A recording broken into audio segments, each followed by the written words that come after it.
Hello guys, welcome back to the channel. In this today's tutorial, I'm going to show you how you can change your old Discord username.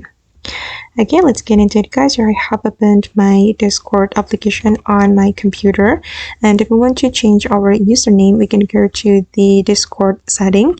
You can tap on the setting icon and go to the user setting and go to my account setting, and here you have to choose edit username. Okay, and you'll be able to change your username right here guys.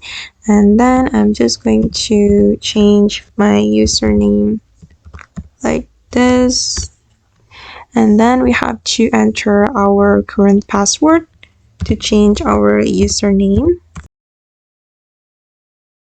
and then we can click on done.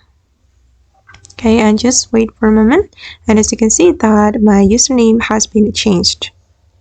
Alright guys, and that's all the way to change our old Discord username. I hope this video will be useful for you. Thank you so much for watching, and see you in the next video.